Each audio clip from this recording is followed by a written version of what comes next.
Clayton, come on up if you don't mind.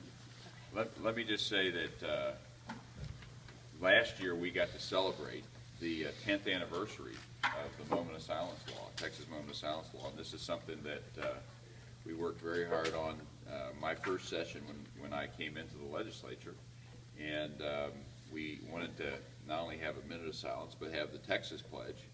I had, as a candidate, when I had run for office for my first time in 2002, I'd gone to a lot of civic groups, and they would say, would you mind leading us in the Texas Pledge?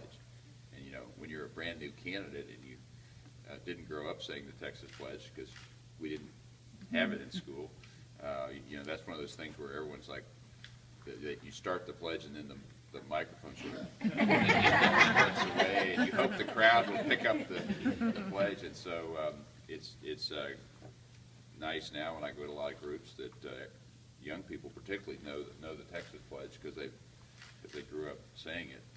And also we thought it was important. When I first started to run, I would visit a lot of schools and they weren't even saying the U.S. Pledge of Allegiance. I mean, they were just sort of starting the day with other things. And so while we gave a lot of latitude to school districts to decide you can do it any time of the day you want, and it's very, you know, tolerant and open. You don't have to, no one's forced to do anything. Someone can stand there and someone can use the time, the minute of silence, how they want, as you know. In fact, I often get teachers will come up to me at restaurants.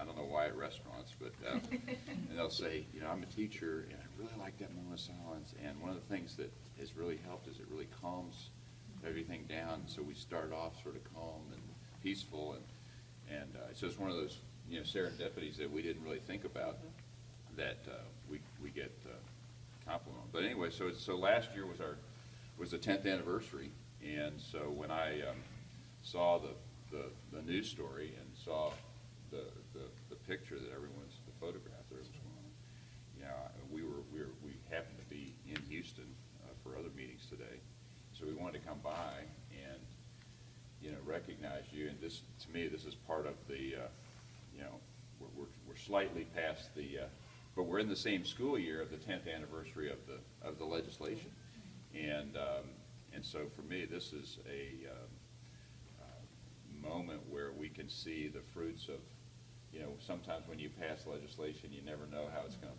work out, and you hope for the best. And we had to fight this in federal court, and we won both at the district court and in the Fifth Circuit. And originally, the U.S. Supreme Court had ruled back in 1985 that the state of Alabama, in the case of Wallace v. Jaffrey, that 6 justices at least had thought you couldn't have this. And ultimately, we made the case that it was constitutional and within the First Amendment rights of Americans and Texans. And we won that argument in both federal district court and the Fifth Circuit, and the other side ultimately didn't appeal it to the Supreme Court. We felt good about our chances. I think the other side didn't want to set a different precedent.